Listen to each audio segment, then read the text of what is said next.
कि जब जब भूकंप आता है तो जैसे मैं बैंकॉक में था जब म्यांमार में भूकंप आया। बैंकॉक में भी 7.7 जो होटल में था वो भूकंप, एक्चुअल भूकंप देख के आया हूँ मैं लास्ट मंथ।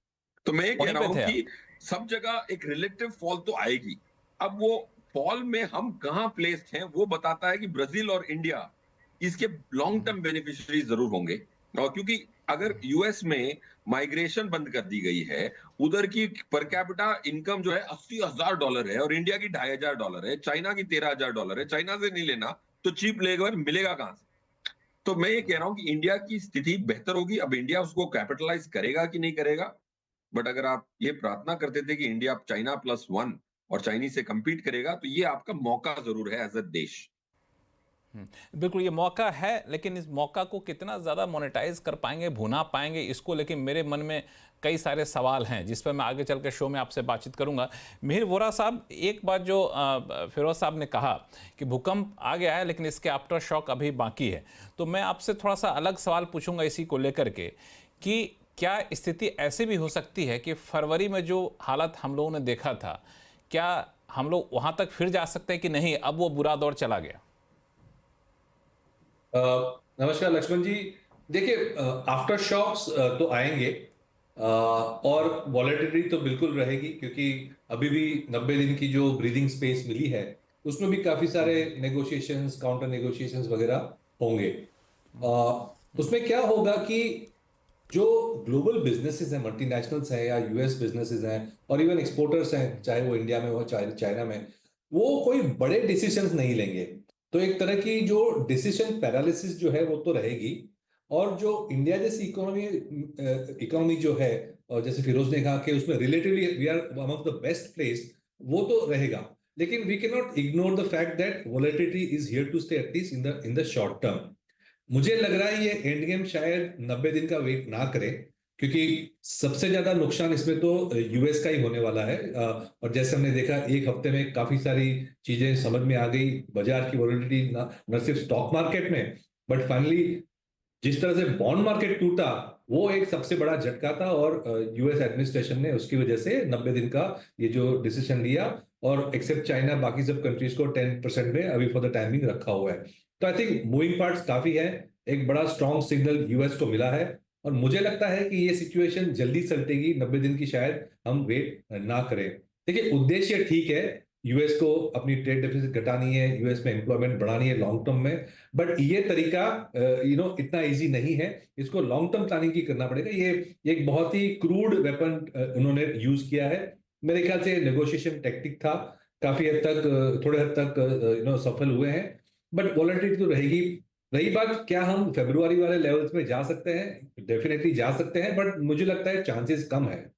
और उसके लिए मुझे सबसे बड़ी रीजन मैं ये बोल रहा हूँ कि वॉलेटिलिटी की वजह से भी हम डाउनसाइड रिस्क लिमिटेड है। उसकी ये वजह है कि क्लियरली जो मार्केट्स ग्लोबली सिग्नल दे रही है, वो ये कह रही है कि यूएस अगर अपनी फिजिकल डेफिसिट नहीं घटाएगा तो कितना भी कर ले, बॉन्ड प्राइसिंग में प्रॉब्लम होगी। हमने देखा था कि in spite of all this, dollar weak हुआ और बॉन्ड प्राइसेस घटे हैं, बॉन्ड डील्स बढ़े हैं। इतनी हद तक कि अब तो गोल्ड भी एक सेफ हेवन बन गया है, और US is now being perceived as a very risky market.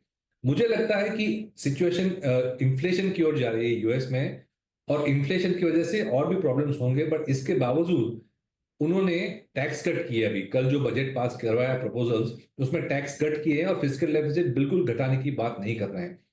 तो अगर ऐसा रहा तो बॉन्ड यील्ड्स ऊपर ही रहेंगे और उनको और तकलीफ होगी फ्यूचर में। और उसका एक ही एंड गेम मुझे लग रहा है कि liquidity liquidity liquidity will be pumped into the global system. Money printing वापस शुरू हो जाएगी, डायरेक्टली या इनडायरेक्टली।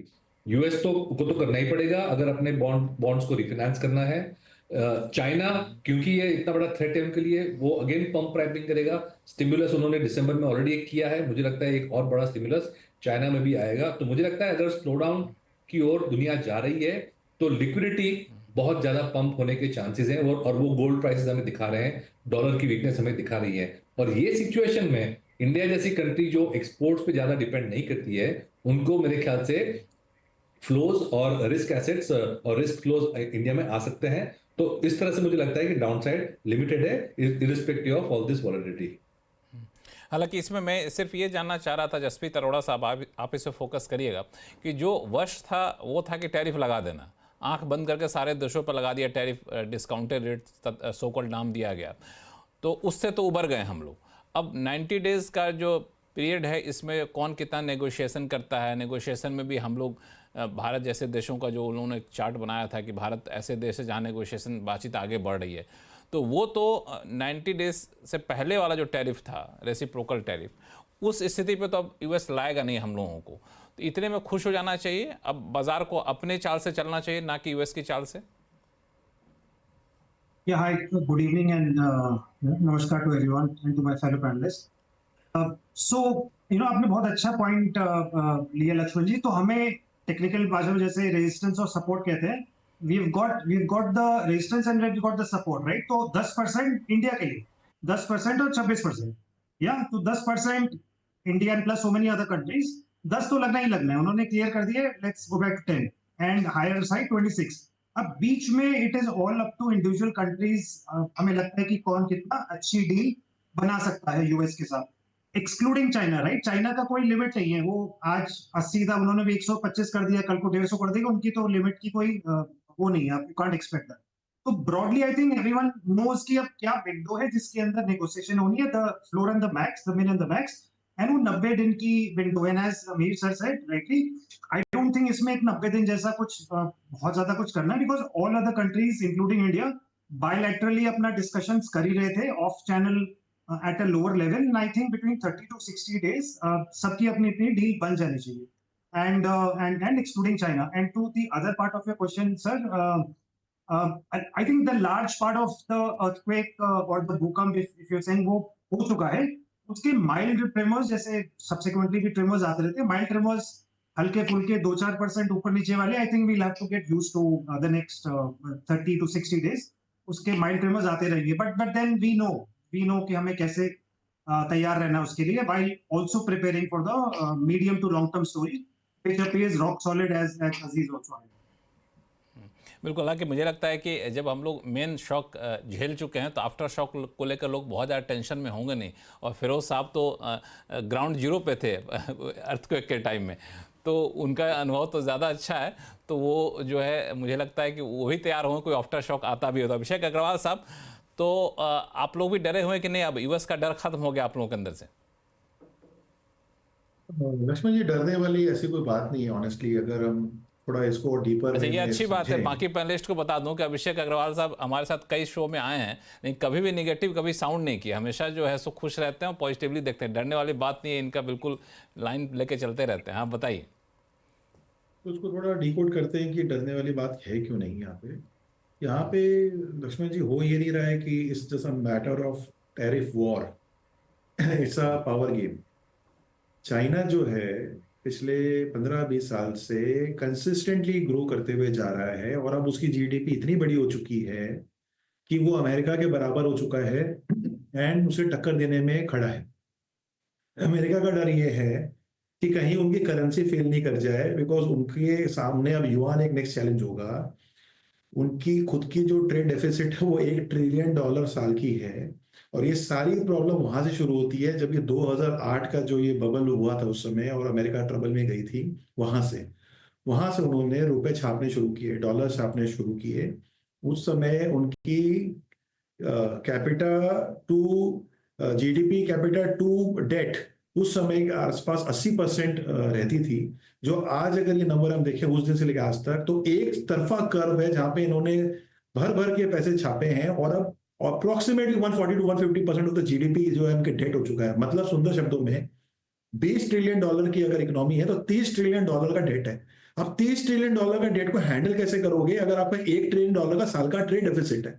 तो ये इनको समझ में आ चुका है कि ये इसलिए हो रहा है बिकॉज वो चाइना और बाकी ऐसी कंट्रीज को फ्रीवे दे रहे हैं, बिकॉज वहां पे ये टैरिफ का जो ये मिस अलाइनमेंट है कि जहां पे अमेरिका अपने आप को डोमिनेट नहीं कर पा रहा है और बाकी कंट्रियां इजिली इंडिया यूएस मार्केट को टैप कर रही है, इस चीज को कैसे हम रिवर्स करें ताकि वापस US first, dominance first, dollar first, वो सारी चीजें हों। तो ये जो सारी एक्शंस हम देख रहे हैं, ये इसके इर्द गिर्द जा रही है, ये सबसे बड़ा मुद्दा है। तो वो सिर्फ एक ट्रेड डेफिसिट का गेम नहीं है, वो $30 ट्रिलियन के सामने जो डॉलर में पैसे लगे हुए हैं उसको बचाने का ये सारा एफर्ट्स है। ये तो पहली बात हो गई। दूसरी बात, इंडिया का एक्सपोजर इतना बड़ा है ही नहीं ग्लोबल लेवल पे जहां हम ऐसा कोई एक्सपोर्ट करते हैं जिसको लेके हमें वरी करना चाहिए। वरी हो क्या रहा है, जब इस तरह की उथल पुथल होती है तो मार्केट एक अनसर्टेनिटी स्पेस में जाता है। अब किसी को भी, इस पैनल में हम सब बैठे हैं, हमें से किसी को भी अनसर्टेनिटी पसंद नहीं है, किसी निवेशक को अनसर्टेनिटी पसंद नहीं है। तो अनसर्टेनिटी के सिनेरियो में जब इस तरह की वॉलेटिलिटी आती है तो वो मार्केट का कॉन्फिडेंस को हैम्पर करता है, एंड वही अब हम देख रहे हैं। तो वो कॉन्फिडेंस को हैम्पर कर। लेकिन एक बात मैं आगे बढ़ूं, जो चाइना की बात हम लोग बार बार कर रहे हैं ना फिरोज़ अजीज़ साहब, ये मैं ठीक है कि आप चाइना पे ड्यूटी लगा दिए, चाइना आगे बढ़ा तो उसको हमने रोक दिया, चाइना के साथ ट्रेड डेफिसिट कम करने की कोशिश है। लेकिन ऑल्टरनेट जो है वो ऑल्टरनेट कोई साफ़ सुथरा दिख नहीं रहा है। क्योंकि जहाँ तक मैंने इंटरनेशनल ट्रेड के पूरे सिनेरियो को देखा कि चाइना जितना सामान यूएस को भेजता है उतना सामान कोई देश भेज सके उतनी क्षमता ही किसी में नहीं है। हम कह रहे हैं चाइना +1 इंडिया भेज देगा, ऑल्टरनेट कर देगा, लेकिन उतनी कैपेसिटी कहाँ है? आप देखिए कि जो भी से चीज़ों को भेजता है चाइना उतना कहाँ से भेज पाएगा? अब एप्पल फ़ोन तो आप एयरक्राफ्ट में लाद के ले गए, लेकिन हर चीज़ चाइना इंडिया में उतनी कैपेसिटी हो लेके जाए तो इंडिया इसको एक्सप्लोर कर पाएगा, मोनेटाइज कर पाएगा, इसकी संभावना कितनी बैठती है और इंडिया को कितना खुश होना चाहिए? जैसे आपने सही फरमाया लक्ष्मण जी कि इतना आसान नहीं है यूएस के लिए भी कि चाइना के इंपोर्ट्स को रिप्लेस करना, ना कि दूसरे देशों को कि चाइना जितनी एफिशिएंटली प्रोड्यूस करके वहां तक पहुंचाना। अब रहा सवाल क्या है कि आपने देखना है कि कैसे उस पर ड्यूटी बढ़ाई जाए। अब ट्रम्प साहब बहुत स्मार्ट है मेरे हिसाब से, वो अपनी $2 ट्रिलियन की फिस्कल डेफिसिट से चिंतित है। आज अगर वो जो 10% टैरिफ पे भी ले आए हैं और उस पे ही इनको ऑटोमेटिकली $600-700 बिलियन की एक एक्स्ट्रा इनकम आ सकती है विदाउट हैम्परिंग डिमांड, क्योंकि काफी सारी कंट्रीज, चाइना अपनी करेंसी को डिवैल्यू कर सकती है अपनी कंपेटिटिव एज को लिए। सो मैं ये कह रहा हूं कि आज इंडिया कितना उसको कैपिटलाइज कर पाएगा आज की स्थिति में बताना नामुमकिन है मेरे लिए, क्योंकि बहुत सारे और पत्ते खुलेंगे, बहुत सारी और रणनीतियां निकलेंगी और बहुत सारे टू एंड फ्रो होंगे। Of course so I personally think capitalize जरूर करेंगे, थोड़ी कोलैटरल बेनिफिट जरूर होगी, बिकॉज वियतनाम को देख लें, दूसरी कंट्रीज जो है जैसे अपैरल्स जो एक्सपोर्ट करते हैं उनकी काफी सारी हमसे जो compete करते हैं ग्लोबल मार्केट में, उन पे भी टैरिफ्स काफी अच्छी खासी भरकम लगाने की उम्मीद थी। ऑफ कोर्स नाउ 90 डेज का डेफरल है। To answer your pointed question, मेरे हिसाब से इंडिया कैपिटलाइज कर पाएगा, बट इतना ज्यादा नहीं। जैसे आपने सही फरमाया कि it's not very easy to replace China. उनकी जो ट्रेड डेफिसिट है $320 बिलियन की है यूएस के साथ, वो बहुत बड़ी डेफिसिट है। हमारी $50 बिलियन की डेफिसिट है, बट हम ऑयल उनसे खरीद सकते हैं, काफी सारे चीजें हम अपनी नेगोशिएशन, हम एक बहुत ग्रेशियस कंट्री थे कि हम टेबल पे बहुत कंस्ट्रक्टिवली नेगोशिएशन के लिए आए थे। काफी सारी कंट्रीज ने वो इतना पहल नहीं की थी, हमने पहल की थी, that's why we are in a good spot. इसमें एक सवाल और पूछूंगा फिर मैं मिहिर वोरा साहब के पास जाऊंगा कि इसकी संभावना आप कितनी देख रहे हैं कि ये जो टैरिफ वॉर जैसा इस सिचुएशन या फिर कहें कि टैरिफ ब्लॉक हो गया, अब ट्रेड ब्लॉक हो गया चाइना और यूएस के बीच में, ये दोनों टेबल पर फिर से बैठे और आपस में कहेंगे ठीक है जब हो गई बहुत लड़ाई, चलो हम लोग अपने अपने हित का ख्याल रखें, दूसरे के हितों का ख्याल रखो और बताओ कैसे करना है। तो ये अगर सिचुएशन आ सकता है, इसकी संभावना कितनी है, और अगर ये आता है तो बाजार के लिए कितनी अच्छी खबर होगी? मेरे हिसाब से एक बहुत एमिकेबल सॉल्यूशन आना की संभावना ना के बराबर है। ऑफ कोर्स बहुत सारी टसल होगी, ना के बराबर है, ना के बराबर है। बहुत सारी टसल होगी, of course there will be some fall out, but रहा सवाल इंडिया का, देखिए इंडिया की अभी आरबीआई की मॉनेटरी पॉलिसी में भी जीडीपी का हमने घटौती देखी 6.7 से 6.5। ये बेसिकली अगर हमारी 2% जीडीपी यूएस को एक्सपोर्ट कर रहे हैं, उसमें 10% का अगर डिमांड की कटौती भी हुई तो मेरी जीडीपी 0.2 से कम होती है, उसको हमने प्रावधान किया हुआ है। 0.1 0.2 हमारी जो मार्केट है वो बहुत अच्छी स्थिति में है। देखिए वॉलेटिलिटी सब अंग्रेजी में बोल जाते हैं, मैं ये कहता हूं कि भाई लास्ट ईयर फाइनेंशियल ईयर पूरा निकल गया, निफ्टी की हाईएस्ट लेवल थी 26,213 24 सितंबर को, सबसे लोवेस्ट लेवल थी 21,885 4 जून को। पूरी निफ्टी पूरा साल वॉलेटिलिटी करते रहे, क्या टाइट रेंज में ऑपरेट करी है, 4,200 पॉइंट ऑन 22,000 होता कितना है 15-16%, इतना तो नैस्डैक एक दिन में मूव किया था मंडे को। सो इंडिया, अगर आप वॉलेटिलिटी को एक्सेल शीट पे मैथमेटिकली कंप्यूट करेंगे तो 2022 मार्च से इंडिया की निफ्टी की वॉलेटिलिटी S&P 500 से कम है मैथमेटिकली। परसेप्शन तो सबके, मैं यूएस गया था दिसंबर 22 में, सब कहते हैं तुम्हारी सबसे वॉलेटाइल मार्केट। मैं उनसे बहस किया, तुम लोग 8 ट्रिलियन मैनेज करते हो, ये S&P 500 की आप वॉलेटिलिटी एक्सेल शीट पे कैलकुलेट कर लो और निफ्टी 50 की कर लो, आपकी 60% की जीडीपी मतलब मार्केट कैप है वर्ल्ड की, ये निफ्टी की 3% की है। 3% is delivering low volatility than a 60% market cap index. So volatility कम है, इसको हमें अप्रिशिएट करना चाहिए। तो रोज की उतार चढ़ाव को अगर हम वॉलेटिलिटी बोलने लगे तो यार ये एफडी तो है नहीं, हर दिन 0.8% की निफ्टी की मूवमेंट का तो प्रावधान करना पड़ेगा। अब 0.8 के बदले 3% मूव कर जाए, मानता हूं कि आदमी हड़बड़ा जाए, बट 0.8 की 0.9 मूव कर जाती है एक दिन में तो क्लाइंट बोलता है कि यार वॉलेटिलिटी है। सो वॉलेटिलिटी इज लोअर, और 3,80,000 करोड़ हम वापस कर चुके हैं एफआईआई को। वैल्यूएशन के बहाने पैसा बाहर जा चुका है, इसीलिए हमारी टेंट कम है। डेंट कम है। हालांकि ये भी है कि जब मार्केट कैप बढ़ेगा तो वॉलेटिलिटी दिखने में परसेप्शन वाइज थोड़ा सा बढ़ता हुआ दिखेगा, लेकिन एब्सोल्यूट टर्म में आप देखें तो वो जैसा कि आपने एग्जांपल दिया है वो वैसा है नहीं, परसेप्शन भले ही बना हुआ है। मीर वोरा साहब, एक सवाल ये उठता है कि अब यूएस की तो बात आपने कही, सब लोगों ने इस पर चर्चा कर ली, लेकिन अगला जो ट्रिगर जो इसका सबको इंतजार था वो था Q4 की अर्निंग को। लेकिन ट्रम्प साहब ने ऐसा हिलाया कि Q4 की अर्निंग को लोग भूल गए थे, लगा कि पता नहीं उसका कुछ असर पड़ेगा कि नहीं पड़ेगा, मार्केट उसको सीरियसली लेगा कि नहीं लेगा। लेकिन अब तो Q4 की अर्निंग आनी शुरू हुई, इससे पहले ट्रम्प साहब आप जाते हुए दिख रहे हैं। तो Q4 अर्निंग को लेकर के बाजार कितना आशावान है, या फिर कहें कि उसके रिजल्ट को कैसे बाजार लेगा, सीरियसली लेगा कितना, उस पर भी डर समाया रहेगा? बिल्कुल। देखिए, Q4 अर्निंग्स के एक्सपेक्टेशंस काफी उम्मीद काफी लो ही थी। सिंगल डिजिट निफ्टी की अर्निंग्स की उम्मीद है, और मेरे ख्याल से जिस तरह से वैल्यूएशन की करेक्शन हुई थी सितंबर से लेके फरवरी तक, और मार्च में थोड़ी रिकवरी हमने देखी, market I don't think Q4 earnings पे फोकस कर रहा है। आई थिंक मेरे हिसाब से मेरे ख्याल से ज्यादा इंपॉर्टेंट ये है ध्यान में रखना कि Q1 ऑफ FY26 माने जून जो क्वार्टर आएगा और सितंबर जो क्वार्टर आएगा, उसमें हमारे एक जो बेस इफेक्ट है वो काफी फेवरेबल है। क्योंकि जो हमने स्लो डाउन देखी पिछले साल, खास करके सितंबर अक्टूबर तक, वो गवर्नमेंट स्पेंडिंग की वजह से थी, जो हुई नहीं जितनी होनी चाहिए थी। गवर्नमेंट की जो इंफ्रा स्पेंडिंग थी, कैपिटल एक्सपेंडिचर थी, बाकी सब स्पेंडिंग थी, उसमें स्पेंडिंग भी कम करी, और कंपनीज के रिसीवेबल्स भी गवर्नमेंट ने क्लियर नहीं किए इतनी अच्छी तरीके से। तो उसकी वजह से एक्टिविटी फर्स्ट 2-3 क्वार्टर्स में लो थी। अब FY26 में हमने देखा है गवर्नमेंट ने कैपिटल एक्सपेंडिचर बजट 11 लाख रुपया वापस रखा है। तो जून और पिछले सितंबर के जो बेस इफेक्ट है, उसी से अच्छी खासी पॉप मिलने वाली है जीडीपी को। और अगर हमने देखा जिस तरह से ये विंटर क्रॉप वगैरह ठीक चल रहा था, तो एक नॉर्मल सिक्लिकल अपटिक हमें वैसे भी देखनी थी। दूसरी पॉजिटिविटी जो इकोनॉमी को एड कर रही है इज आरबीआई का रवैया, जो काफी लिक्विडिटी टाइट रखने का था। अब आरबीआई के नए गवर्नर ने काफी इजी कर दिया है, लिक्विडिटी भरपूर कर दी है, सरप्लस कर दी है, इंटरेस्ट रेट्स भी काटे हैं, और क्लियरली गवर्नमेंट और आरबीआई दोनों एक ही पेज पे हैं कि अभी इकोनॉमी को रिवाइव करना है, स्टिमुलेट करना है। तो मेरे ख्याल से एक बेस अच्छा बना था, वैल्यूएशंस ठीक थे, इसलिए Q4 के अर्निंग्स इतने इंपॉर्टेंट नहीं है, क्योंकि Q1 और Q2 जो है सितंबर क्वार्टर में वैसे ही अर्निंग्स पिकअप होने थे।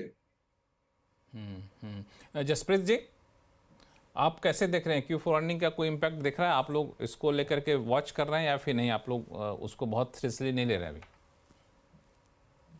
थोड़ा बहुत उसको कंपनी बाय कंपनी उससे एक ट्रेंड तो जरूर देखने को मिलेगा, बिकॉज Q1, Q2, Q3 बहुत अच्छे नहीं थे। They range between 2-3-4% if I remember correctly, and उम्मीद थी कि Q4 क्लोजर टू 7-8% आ जाए ऑन अ YY बेसिस। प्रॉफिट की बात कर रहा हूं, but it doesn't look like, it looks like हम वो सब 5% में ही जाएंगे फॉर Q4। तो अगेन बर्डन और focus shifting to FY26, but FY26 में भी गिरावट आई है। अगर आप कंसेंसस EPS ग्रोथ का देखें तो पहले जो उम्मीद की जा रही थी और अभी जो नंबर्स हैं, there is a cut down of 4-5% already when अभी सिर्फ the announcements have started coming in, और already आप देखेंगे आरबीआई ने भी अपना रेट जीडीपी फोरकास्ट कम कर दिया 6.7 से 6.5, तो अभी साल शुरू भी नहीं हुआ और कट्स होने शुरू हो गए हैं। तो इंक्रीमेंटली आई थिंक जो भी न्यूज आएगी और उससे थोड़े बहुत इम्पैक्ट तो रहेंगे, but to your question the larger focus is now shifting to FY26। FY Q4 में बहुत ज्यादा कुछ करने को मिला नहीं है, थोड़े बहुत जैसे banking and financial services companies के, ट्रेंड जैसी कंपनीज के, retail companies and a lot of FMCG companies के already fourth quarter update already आता है। I just want to highlight कि certain sectors जो हैं थोड़े से comeback दिखा रहे हैं। FMCG is showing a great comeback as a sector, and banking financial तो अभी consensus ही बन गया, तो उसमें अलग से मैं क्या टिप्पणी करूं, but FMCG as a category is now trying to make a comeback। वहाँ पे selected stock हैं जो 5 to 7% वॉल्यूम ग्रोथ के साथ they're showing a strong merit। बिल्कुल। अभिषेक अग्रवाल साहब, ये Q4 अर्निंग आएगा अभी, तो उसमें इस फैक्टर को तो थोड़ा सा हम लोग माइनस करके चलेंगे कि यूएस की वजह से जिन कंपनियों पर असर पड़ेगा या फिर जिसका एक्सपोर्ट में ज़्यादा फोकस है उनको ध्यान में ना रखा जाए, डोमेस्टिक कंपनियों पर ज़्यादा फोकस रखा जाए, क्यों? जी बिल्कुल, अगर हम देखेंगे तो मार्केट ऑलरेडी इसे फैक्टर कर रहा है। आप एक देखिए आईटी इंडेक्स को, जो जिस तरह के कार्नेज में आईटी इंडेक्स को अगर आप देख रहे हैं लास्ट 4 महीने से, तो one of the worst performer index है अगर आप देखें, और ये कभी ऐसा आपने देखने को मिला ही नहीं होगा अगर आप इससे पहले कोई भी 10 साल के पीरियड में आप देखो कि आईटी इंडेक्स इतनी बुरी तरह से पिटा हुआ है। और वो क्यों है? क्योंकि हमारा सबसे बड़ा एक्सपोजर जो है यूएस कंपनीज के अंदर में रहा हुआ है। सो मार्केट फैक्टर कर रहा है, और भी सेक्टर्स हैं। मुझे नहीं लग रहा है कि Q4 को देख के कोई ऐसी डिसीजन बनी जाएगी कि क्या होगा आगे मार्केट का। मुझे लग रहा है कि करेक्शन तो वैसे भी इस टैरिफ वॉर से पहले आ रहा था। ये करेक्शन तो तब से चला आ रहा है जब से ट्रम्प प्रेसिडेंट बनने वाले थे। तो एक हेल्दी करेक्शन की तरफ मार्केट था। ये एडेड वॉलेटिलिटी है जो ऐड हो गई। और अब हम Q4 को कैसे देखेंगे कि जहां पे कंपनीज अपनी एक्सपेक्टेशन जो इतनी वैसी ही कम हो रखी है उससे भी खराब अगर परफॉर्म करेगी, तो फिर पोर्टफोलियो में आप रीशफलिंग देखोगे और वो कंपनियां शायद और यहां से जा सकती है नीचे की तरफ। बिकॉज शायद मार्केट बोलेंगे कि यार ये जो आपका लॉस आया या ये जो आपने डीग्रोथ की या शायद ये उतना आपने ग्रो ही नहीं किया, it is not because of America, because ये सारी टैरिफ वॉर की कहानी तो अब आ रही है। अरे कल परसों तो उन्होंने अनाउंस किया है, अभी तो इफेक्ट देखना बाकी है। अभी तो देखना बाकी है। हमने तो उससे पहले ही यहाँ पे जो है ढिंडोरे पीट लिए हैं और मार्केट ऑलरेडी उसे फैक्टर कर रहा है। रिजल्ट अभी आने बाकी हैं। इसका इफेक्ट तो आप अगले क्वार्टर या 2 क्वार्टर के बाद देखोगे। सो मुझे नहीं लग रहा है कि इतनी ज्यादा क्वार्टर को लेके हमें नर्वस होने की जरूरत है। अच्छा टाइम है, राइट स्टॉक पिकअप करिए। करेक्शन ऑलरेडी हो चुका है। जो डोमेस्टिक फोकस कंपनियां हैं वो अच्छा ही करेगी, अच्छा ही करेंगे। चूंकि आपने आईटी की बात की तो मैं चाहता हूं मिहिर वोरा साहब से एक छोटी सी राय लीजिए आईटी पे। चूंकि अभी रिजल्ट भी आए टीसीएस के, तो जिस तरह कमेंट्री आई और देखा जिस तरह गिरावट हम लोग देख रहे हैं, तो बहुत ही स्पेसिफिक सवाल हमारे निवेशकों के लिए, अब आईटी जिस लेवल पर पहुंच चुका है, बॉटम आउट होता कह सकते हैं उसको कि नहीं, कभी और डर है वहाँ? देखिए आईटी इन एब्सोल्यूट टर्म शायद बॉटम आउट हो सकता है, क्योंकि वैल्यूएशंस काफ़ी वैसे देखें तो ऑप्टिकली चीप है, लेकिन स्ट्रक्चरली मैं आईटी पे नेगेटिव हूँ, क्योंकि खास करके जो लार्ज कैप आईटी कंपनीज हैं उनकी जो प्री कोविड अर्निंग्स ग्रोथ थी और टॉप लाइन ग्रोथ थी वो सिंगल डिजिट में थी। वो तो कोविड के टाइम पे क्योंकि कॉर्पोरेट अमेरिका ने बहुत ज़्यादा स्पेंडिंग करी एज अ वन टाइम, तो 2 साल तक हमने 20+% ग्रोथ देखा, लेकिन अभी वापस पिछले 2 साल से देखें तो करीबन सिंगल डिजिट पे हम वापस आ गए हैं इन टर्म्स ऑफ ग्रोथ। तो मुझे लगता है ये बिजनेस मॉडल जो है लार्ज कैप आईटी कंपनीज का वो मैच्योर हो चुका है। मुझे नहीं लगता है कि ये अभी 15% या 10-12% का ग्रोथ दिखाने की क्षमता में है, unless they do something dramatically different. और उसके कोई मुझे इंडिकेशन नहीं है कि कोई इनोवेशन हो रही है कि कोई अलग तरीके से बिजनेस करेंगे। मेरे ख्याल से ये स्टेबल सिंगल डिजिट वाली कंपनीज रहेंगी। और इंडिया जैसी कंट्री जहां पे nominal GDP growth itself is 10 to 12%, वहां पे सिंगल डिजिट ग्रोथ वाली कंपनीज रिलेटिवली हमें पसंद नहीं आती। We would prefer companies who are likely to show at least कम से कम 15% का जो ग्रोथ सस्टेनेबल दिखाएं हाई ग्रोथ फेज। तो इंडिया तो ग्रोथ इकोनॉमी है, we would prefer the other sectors not large cap IT. हालांकि आपने ये वाली खबर देखी कि नहीं मिहिर वोरा साहब, कि गूगल ने कई सारे लोगों को वहाँ पे सैकड़ों लोगों को निकाल दिया है, ये सब चीज़ें सेंटिमेंट को और ख़राब करेंगी?